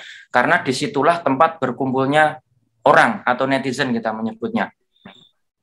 Di Tribun yang di saya itu ada Instagram, ada Twitter, ada Facebook, ada YouTube, kemudian yang paling baru ini TikTok. Kenapa TikTok? Karena memang seperti Mas Titis bilang tadi, pertumbuhan media sosial yang paling cepat dan yang paling pesat saat ini adalah TikTok. Nah, terus untuk apa? Ya, saat ini ya, untuk gagah-gagahan ya banyak-banyakin follower. Ya, terus diisi apa? Ya diisi berita atau konten-konten. Jadi di 2022 ini di Tribun Network lebih fokus banyak ke video ya. Karena memang habitnya dulu orang baca buku itu bimbing, mau buku apapun kalau bestseller mesti booming. Kemudian beralih ke baca mulai agak ditinggalkan, kemudian orang nonton dan dengar. Dan saat ini masih eranya orang itu lebih suka nonton dan dengar daripada baca. Makanya YouTube itu trafficnya juga tinggi lah. Dari video ini diisi apa ya? Berita-berita reporter lapangan itu selain wajib nulis berita juga wajib bikin video. Kalau dulu itu nulis first, kalau berita kudu ditulis. Kalau di Tribun apa enggak, video first. Makanya orang harus reporter harus benar ada harus video dulu lah. Kenapa media sosial ini penting? Kalau Mas Is bilang tadi untuk sarana untuk distribusi konten, tapi selebihnya itu sebenarnya bisa digunakan untuk mencari iklan secara direct, jadi menawarkan mana ya gampangannya kayak jadi endorsement lah. Jadi lebih banyak seperti itu. Sama memang beberapa media sosial saat ini sudah banyak bisa dimonetize. Selama ini kan hanya YouTube yang kamu tahu kan. Sekarang Facebook sudah bisa. Kemudian muncul lagi YouTube Short. Kemarin Tribun Network itu rapat sama orang yang menghandle YouTube di Indonesia itu bahwa kemungkinan kedepannya YouTube Short ini akan bisa dimonetize. Termasuk juga Instagram yang IGTV. IGTV udah nggak ada sekarang, IG-nya IG Reels ya. Itu nanti mungkin juga akan bisa lah. Jadi lagi-lagi ke revenue tadi sebenarnya. Kenapa harus membuat media sosial harus macam-macam, selain juga untuk menyalurkan informasi, juga untuk mencari penghasilan biar media ini bisa tetap bertahan untuk keberlangsungan hidup. Itu mungkin jawaban dari saya, Mas. Oke, terima kasih Mas Ikrop. Buat penanya, Mas Ahmad Bisri Abdullah, apakah masih ada di sini?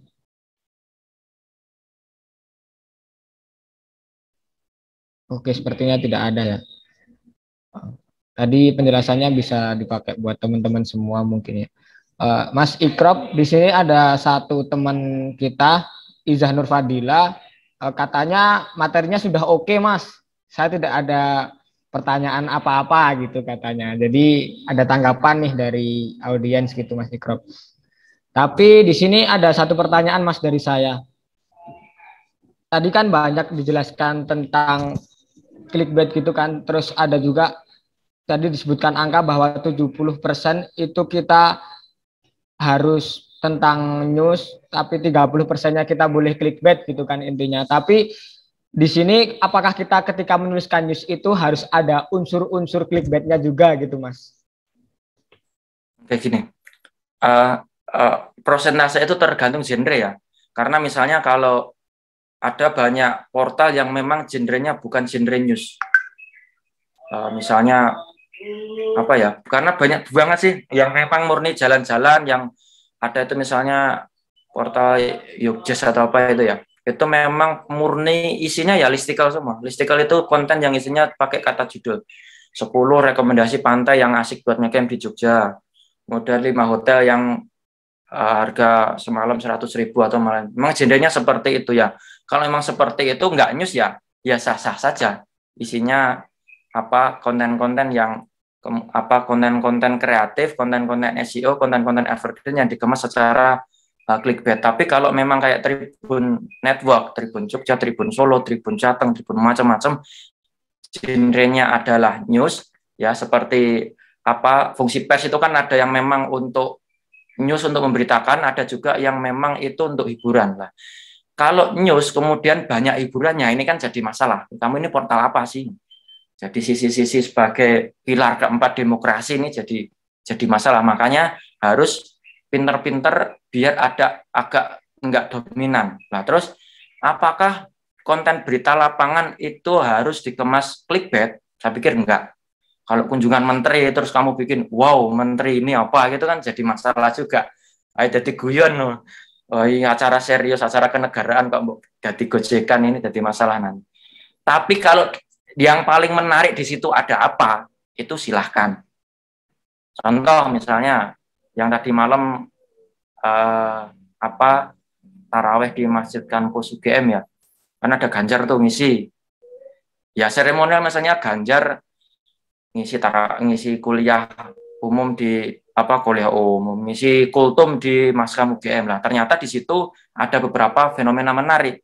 Ada sekelompok mahasiswa yang membentangkan poster nang masjid loh, nang masjid bentang poster. Terus ada juga dia dikerumuni sampai nggak bisa jalan. Nah itu mungkin agak dimainkan agak atraktif itu boleh.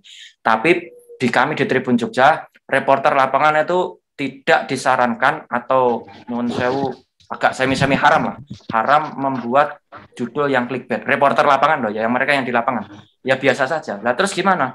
Nanti saya tim perang udara nanti yang akan membuat. Jadi tim perang udara saya itu ada reporter kreatif 3 orang, kemudian editor itu 9 orang. Lah editor ini tugasnya adalah membuat bagaimana pilar konten ini bekerja dengan baik, atau konten lapangan ini misalnya lagi rame klitih. Ini sisi menariknya apa sih? 5 aksi klitih di bulan puasa atau catatan-catatan apa. Itu nanti biar tidak tabrakan. Nanti kalau reporter lapangan kemudian dibekali ilmu clickbait ini Ini menurut saya nanti malah rusak. Dia tetap sisi kritisnya biar tetap muncul. Sesuatu itu kritis, bukan melihat sesuatu terus di entertain. Itu tugasnya tim reporter kreatif. Bahwa dia mencari yang paling unik, ya. Karena sebenarnya clickbait itu tidak harus mencari kata yang baik, tapi peristiwa yang paling menarik dari peristiwa itu apa. Oke, misalnya yang korban luka atau meninggal, mesti ada peristiwa di balik peristiwa lah. Tugas seorang wartawan itu sebenarnya bukan merangkum peristiwa atau menulis ulang omongan orang menjadi berita, tapi mencari apa di balik peristiwa itu. Itu adalah level jurnalisme yang paling tinggi kita. Karena kalau cuma biasa-biasa saja, saya kalau di Tribun diajarkan untuk nek iso nggawe berita itu aja podo karo reporter yang lain. Makanya kadang zaman saya liputan itu selalu diminta yang paling apik opo nek rong ketemu berita atau angle yang paling menarik, jangan berhenti tanya. Sampai bosen guys yang diwawancara. Takon Mas ra mulih-mulih kok. Harung ono sing apik, Pak. Nah, seperti itu. Baik. Terima kasih Mas Ikrab. Mas Rizky sepertinya raise hand. Ada yang mau disampaikan Mas Rizky? Ya, berarti tadi kalau dari penjelasan yang tadi nih, aku mau nanya ada dua. Yang tadi ngonfirmasi yang tadi itu berarti bisa diklasifikasikan bahwa berita yang menarik sama yang penting yang dibedakan, yang bisa dibikin clickbait sama yang nggak bisa dibikin clickbait gitu ya? Iya, betul.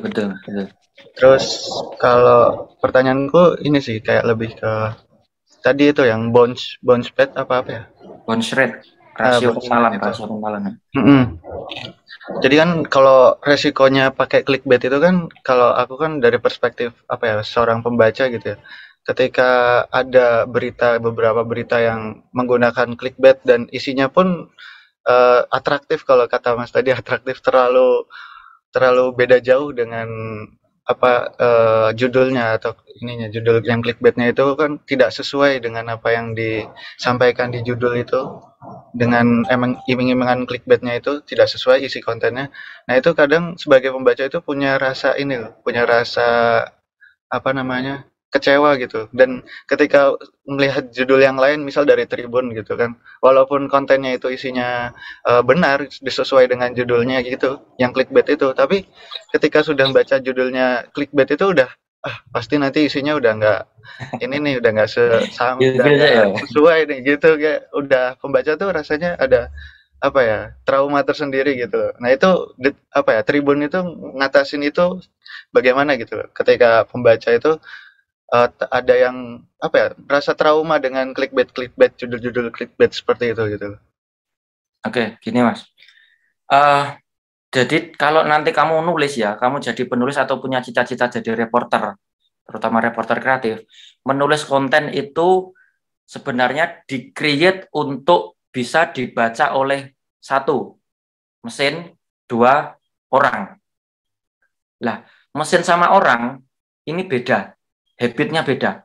Mesin ini ojo mbok bayangane kayak mesin motor ono busi, ono gigi, ono rantai, ono ojo. Ini mesin itu algoritma ya. Bahwa Google itu membuat bahasa pemrograman ketika kamu ngetik misalnya iPhone 13, nanti dia akan menerjemahkan kamu pengen tahu harganya atau pengen tahu reviewnya. Nanti mesin Google yang akan merekomendasikan. Oh ternyata pengen tahu harganya. Nanti akan muncul harga-harganya. Nah, itu ada mesin lah. Menulis untuk mesin itu menggunakan kata kunci, Mas. Kata kunci itu SEO. Makanya mungkin Mas Rizky ya. Mas Rizky kalau membaca di portal A, portal B atau portal C, misalnya portal A ini menggunakan kata kunci A, artis A. Untuk mesin yang paling bagus itu biasanya setiap di paragraf itu ada nama orang. Kalau namanya misalnya Rizky Biliar, kamu sama-sama Rizky ya, Rizky Biliar. Ya, Rizky Biliar, itu nanti paragraf judulnya Rizky Biliar, tagnya Rizky Biliar, paragraf pertama Rizky Biliar. Jadi Rizky Biliar itu sampai atas, sampai ngisor nengoyot tuh, itu isinya Rizky Biliar semua. Tidak bagus ketika menggunakan kata gantinya, iya, dia. Kenapa? Karena mesin itu membaca baik kata kunci.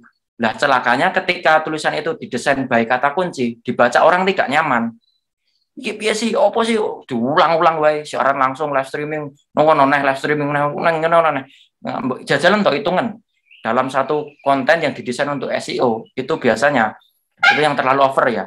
Itu sampai satu kata yaitu diulang sampai berkali-kali, belasan mungkin sampai puluhan. Ini tidak nyaman. Lah ketika tidak nyaman ini menimbulkan bounce rate. Bounce rate nanti ya seperti yang Mas rasakan tadi. Kalau bounce rate misalnya kamu tidak suka di media sosial kan bisa mereport itu. Rame-rame netizen mereport postingan apa, postingannya hilang. Lah kalau di media di website kan nggak bisa. Ngereportmu nang ngendi ora ono. Yang bisa kamu lakukan mau tanda jempol ini ora ono. Yang ada cuma ngasih komen. Komennya yang bully kan biasanya. Apa sih? Beritanya ramutu, reporternya kurang po, nah, biasanya yang bully kan seperti itu kan. Tapi bahwa selain bulian itu, Google itu juga menyiapkan perangkat menghukum bahwa portal-portal yang berbuat tidak senonoh lah, tidak senonoh. Yang berbuat seperti itu tidak akan dihukum. Istilahnya mendelep, kalau udah mendelep itu trafficnya habis, bahaya loh itu. Itu secara revenue akan habis lah. Terus bagaimana di Tribun? Tribun itu sebisa mungkin kalau misalnya yang genre kami ya itu adalah sesuai CEO minta bahwa lokal menjangkau nasional. Jadi memberi panggung lokal biar terbaca di nasional. Makanya berita-berita yang satu menginspirasi, mendidik, mengedukasi. Itu yang sering kami olah. Ada misalnya dulu yang viral di Bantul itu misalnya ada orang ada ibu-ibu punya anak kecil bayi kemudian diadopsikan ke orang Belanda. Lah si bayi ini dibawa ke Belanda. Setelah 20 tahun kemudian dia pulang lagi mencari si ibu itu ternyata tinggal di Bantul lah. Itu kemudian kami create. Kalau ketemu konten seperti ini, bes ora usah aneh-aneh. Ora usah mengejutkan ibu berpisah, ora rasa. Karena secara berita, secara cerita itu sudah menarik. Kalau kamu pintar menggali beritanya. Nek ora ya wis. Makanya mencari berita itu ibarat memasak kan. Kalau kamu bisa belanja banyak itu wawancaranya, nanti masakanmu akan penuh rasa. Ketika kamu tidak bisa belanja banyak, wawancaramu cuma ya tidak jawabannya. Kamu akan ya nggak bisa nulis atraktif mungkin. Makanya nek cara saya mengemas, saya instruksikan ke tim, tolong mengemas itu beralur. Beralur itu contoh cara bodohnya gini, mengemas tulisan gaya novel. Teman-teman yang tahu novel, sinetron Ikatan Cinta, ya nonton Ikatan Cinta atau drakor tontonannya, ya gampang Ikatan Cinta lah yang paling gampang lah. Ikatan Cinta kenapa menarik? Ya, kenapa menarik itu karena ada 3. Satu tokoh, ya, terus kemudian konflik, kemudian alur cerita. Lah kalau tulisanmu itu ada tokohnya sopo, ibu dan anak berpisah. Kemudian ceritanya apa? Berpisah segini pindah ke Belanda, kemudian disekolahkan di sana, kemudian dia sadar, loh ibu saya bule kok saya wajahnya kok seperti ini ya, kulit saya hitam, hidung saya tidak mancung. Kemudian si anak ini berontak, saya ini anak siapa? Kemudian konflik batin, bla bla bla. Lah kalau tulisanmu mengandung 3 ini, saya yakin bounce rate-nya akan sangat kecil karena sekarang kan media kan rezim paginasi ya. Paginasi itu ketika sampai bawah ada 1, kemudian ada dipaksa 2, kemudian dipaksa 3. Kemudian dipaksa 4, sampai 5 loh. Padahal sampai 10. Jadi paginasinya banyak sekali. Kenapa? Ya memang rezimnya rezim klik. Satu berita panjang bagus kalau cuma 1 kali dibikin panjang dari atas sampai bawah. Kalau itu populer, 100 klik misalnya. Yang nonton kan cuma 100 kali klik. Kalau itu tak pecah menjadi 4, berarti 4 kali 100, 400. Bandingkan 100 sama 400. Kliknya kan beda, CPM-nya kan beda, penghasilannya kan beda. Nalarnya seperti itu. Tapi celakanya kalau kontenmu tidak menarik, orang tidak sampai ke halaman 3 atau 4, bounce rate-nya tinggi. Ketika bounce rate-nya tinggi, wassalam. Makanya untuk membuat tulisan bagus, tulisan harus bercerita. Karena ketika bercerita itu kamu berhenti di page 1 kan gak enak itu loh, kayak mangan ki piye. Mek dipamah ora diolu loh. Kan gak enak loh. Jadi nambah lagi, oh enak jebul embonnya, ayo tambah halaman 3, oh enak, oh ternyata tahu keseluruhannya. Sebenarnya ada trik kalau kamu buka itu langsung aja di URL itu kalau ada 1, 2, 3 itu langsung kamu ganti all itu langsung muncul semua. Tuh tak kasih tahu tapi jangan lakukan itu ya. Karena nanti page view-nya jadi sedikit. Itu ya Mas ya, semoga menjawab. Ya, terima kasih triknya untuk page all itu tadi. Oke. Baik. sudah ya perbincangan antara Mas Ikrob dan Mas Rizky ini. Mungkin dari audiens lain, sembari menunggu nih, tadi kan udah dikabarkan sama petugas ya, kalau ada link presensi nanti di belakang. Nah ini kita lanjutkan dulu sesi tanya jawab nih dari teman-teman. Silahkan buat yang mau bertanya, bisa langsung raise hand atau mungkin on mic. Bisa juga di kolom chat, saya persilahkan coba.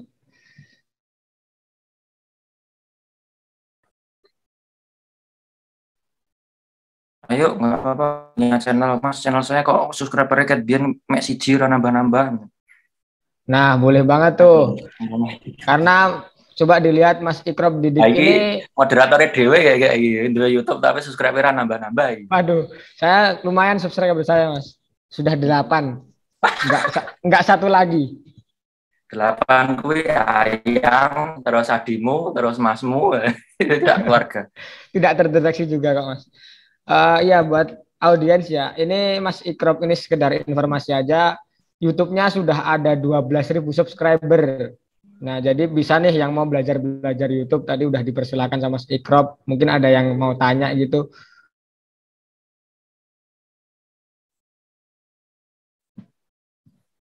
Enggak, ini di luar tema ya. Nanti misalnya kalau sudah kali jaganya sini sudah diisi, itu pondasi media sosial itu jadi hal yang wajib, terutama video, karena ya kita bikin tulisan oke, tapi bahwa habit orang saat ini suka nonton itu juga harus diopeni. Mungkin cara ngemasnya aja yang lain. Lah, kalau teman-teman ada yang ngelola YouTube, kemudian pengen jadi YouTuber, tapi kok wis tak isi gak ono subscriber yang nonton sidik. Dalam YouTube itu kan monetisasi ada 4 syarat itu. Pertama, harus sudah verifikasi 2 langkah. Kondisi nomor HP-mu gitu loh, nanti ketika login ada OTP. Iki mesti iso, gampang rasa mikir. Penting duwe HP karo duwe nomor kan udah cukup. Nggak perlu yang lain. Terus kedua, tidak ada pelanggaran monetisasi. Ya, ojo nyolong kontennya wong, meneh kontenku mbok colong, konangan tak parani. Seperti Mas Titis bilang tadi kan, bahwa saat ini orang yang mau curang itu video luar negeri, diirengno, diwolak-walik, dijungkirno, biar menghindari kena strike, copyright gitu. Ketiga, itu subscribe-nya harus sudah di atas 1.000. Lah, keempat, jam tayangnya harus 4.000 jam tayang. 4.000 ini nak sedino 24 jam, hitungan koronan 24 pirang dino. Berarti selama misalnya sebulan atau 2 bulan ini nonton YouTube terus melek merem pantangi terus. Lah, yang paling susah biasanya nyari subscribe sama watch time. Ya. Kalau tips saya, watch time itu susah. Kamu harus menentukan niche. Nek saya orang Jawa ki angel niche lah segampangan. Niche-nya itu nek saran saya niche sesuaikan dengan passionmu. Rasa mikir rumput tetangga, rumput tetangga lebih hijau. Jadi kalau kamu suka jalan-jalan, ya kowe mlaku nang ngendi wae, mbok nang pasar, ke Sandung, postingan nggak apa-apa. Terus kalau kamu suka, karena kenapa? Kalau nanti kamu suka jalan-jalan terus kontennya tentang yang mikir-mikir, bengkel misalnya, ya ora gathuk, wis ra iso buka, ora iso masang, wis yakin. Kecuali kamu suka bengkel, ya udah mancing, jalan, mangan, mangan. Menang baik, mas saya menang, sukanya menang, nggak ngapa-ngapain, sudah bikin aja 2 jam nggak ngapa-ngapain, menang baik. Lu ada YouTuber bikin konten ketika jadi YouTube 2 jam nggak ngapa-ngapain itu yang nonton 2 juta atau berapa. Jadi menang dok, nyuteng orang menang dok. Nah itu terus WhatsApp ini pokok isinen, nggak usah menyerah. Saya nonton siji loro telu wis nggak usah mbok pikir lah. Sekarang kalau mau nyari subscribe itu ada trik gampang namanya YouTube Short. Silahkan meng-create YouTube Short ini bebas. Nyolong videonya sopo terserah. Nah, pengalaman saya, kenapa punya saya 12.000 itu, dulu saya pernah, biasa tim Tribun Network itu kan sering mengadakan rapat sama YouTube Asia Tenggara kan. Dikasih tahu bahwa sekarang ada YouTube Shop. YouTube Shop itu cara mudah untuk mencari subscribe. Oke, channel saya. Awalnya saya juga nggak punya. Channel saya itu punya hanya 1 postingan, itu pun nggak jarak. Meh tak posting neng gone YouTube kantor, itu keliru neng YouTubeku. Untung kontainer aneh-aneh. Bahaya loh, kok posting neng gone aku tuh ikut neng gone Tribun. Dari situ kemudian saya mencoba trik pakai short itu. Short itu tidak ada copyright, tidak ada macam-macam. Enggak, pokoknya misih bebas. Saya cari konten, nemu konten di media sosial, anak kecil dipayungi masih hujan-hujan pakai payung jaket. Kemudian saya create, saya kasih background, saya kasih tulisan. Dari situ, subscribe saya awalnya cuma 3, 4 bulan yang lalu, 4 bulan, 5 bulan yang lalu. 3 itu, kemudian dari satu video itu ternyata yang nonton 4,6 juta apa 4,7 juta. Dari 3 menjadi 12.800 di posisi saat ini. Tapi WhatsApp-nya saya cilik. Lah tinggal strategi aja, kamu mau nyari WhatsApp atau nyari subscribe. Nek loro-lorone wis angel. Nek kamu nggak nebeng siapa gitu, mbok jak collab gitu. Atta Halilintar apa siapa gitu, angel. Nggak kayak Fuji kan, bikin YouTube sehari, subscribe langsung 1 juta. Nek kau ora mungkin. Kamu kan Fuji film atau apa gitu, susah, kamu bukan Fuji. Lah sekarang nek menurut saya kalau kamu punya channel, kemudian subscribe-nya mau dikejar dulu, bikinlah meng-create konten tentang short. Short itu videonya cuma di bawah 1 menit. Malah saya sarankan cuma 18 detik. Kamu nyari video, kamu olah, kamu posting.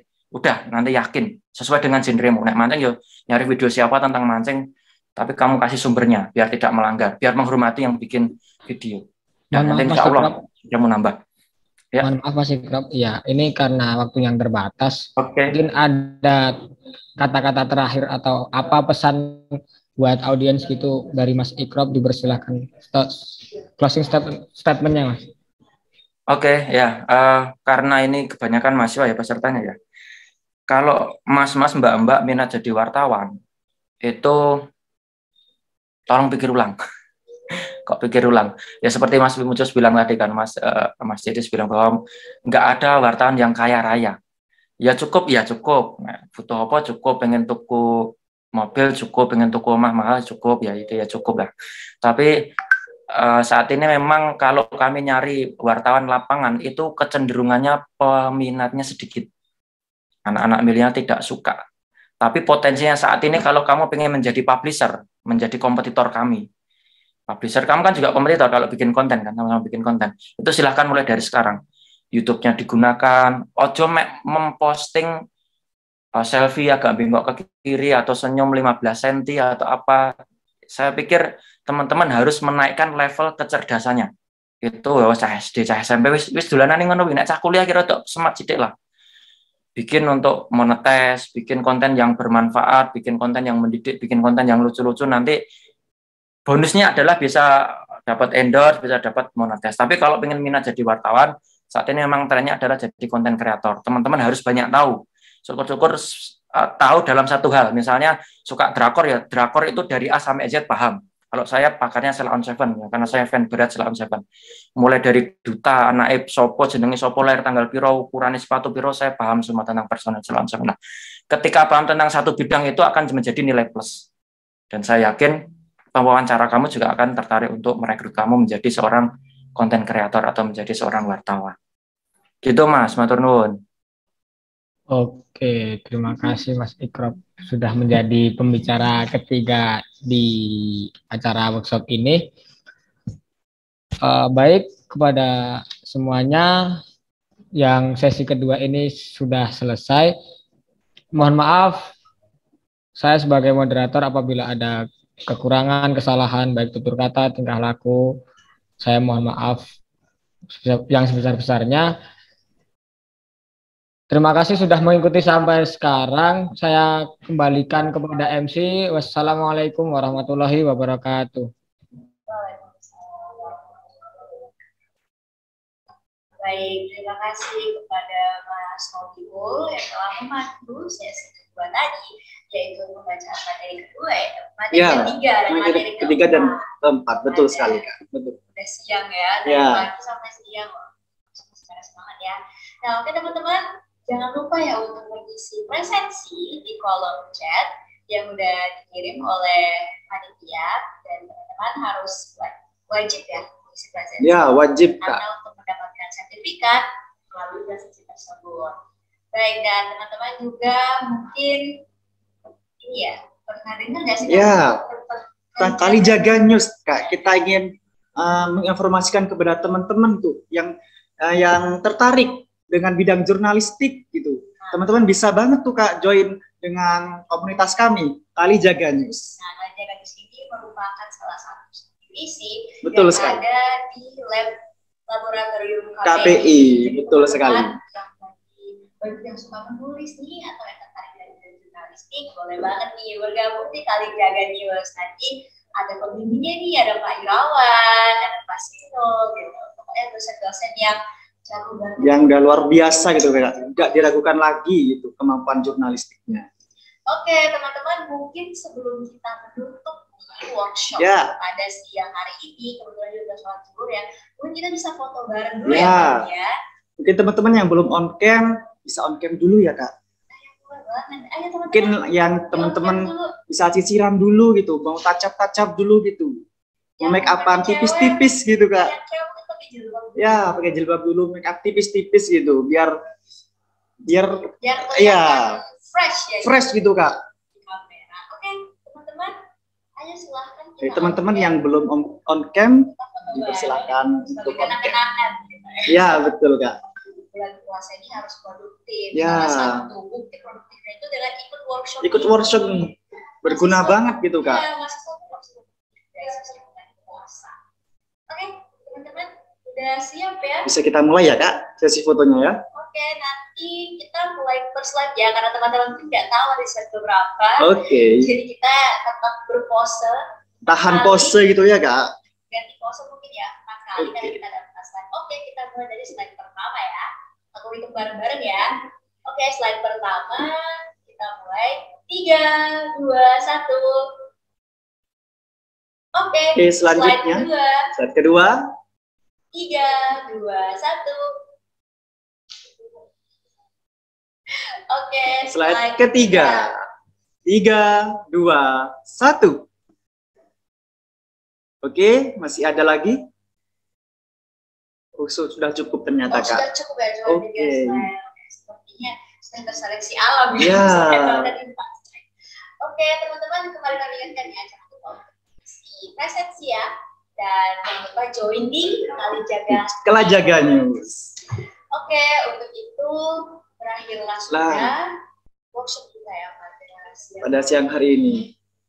Semoga ilmu yang udah kita dapatkan gitu, Kak, dapat berguna, terutama bagi kita, Kak, mahasiswa yang notabene-nya mahasiswa komunikasi dan penyiaran untuk bekal di dunia kerja nanti. Oke, dan juga semoga bagi narasumber dan juga dosen yang telah menyelenggarakan workshop ini dapat memberikan pahala ya kan? Ya. Ilmu kepada kita di bulan puasa. Sudah produktif gitu ya, Kak. Ya, terima Betul kasih sekali. narasumber dan sudah meluangkan waktunya nih pada pagi hingga siang hari ini, juga kepada dosen-dosen KPI yang sudah meluangkan waktunya untuk menyelenggarakan workshop ini, dan teman-teman panitia semua yang juga telah meluangkan waktunya pada pagi hingga siang hari ini. Baik, kami selaku Master of Ceremony, saya Fadila Hanini. Dan saya Muhammad Fahmi Idris. Mohon maaf jika terdapat kata atau tingkah laku yang kurang berkenan selama acara berlangsung. Oh iya, Kak, kita sebelum penutupan, Kak, punya pantun buat teman-teman gitu, Kak. Iya, ada pantun. Ya, ada pantun penutupan dari kita, Kak, spesial. Ya, coba ya. Nanti teman-teman bilang cakep gitu ya, Kak. Cakep ya, bareng-bareng. Oke, bareng-bareng gitu ya. Oke. Putih-putih bunga melati, harum wangi di sore hari. Kami pamit undur diri untuk hari ini. Jika rindu bisa terhubungi. Wah. Oke, mungkin teman-teman itu aja ya untuk workshop kita pada pagi sampai siang hari ini ya, Kak. Terima kasih teman-teman yang udah stay tune ya dari awal sampai akhir sesi ini. Wah, luar biasa ya. Yang stay tune dari awal sampai akhir luar biasa. Oke, kalau begitu kami pamit undur diri sekali lagi. Kami keluarga besar KPI, panitia dan Kali Jaga News mengucapkan selamat menunaikan ibadah puasa dan semoga diberi kelancaran hingga hari raya nanti ya. Betul sekali, Kak. Wassalamualaikum warahmatullahi wabarakatuh.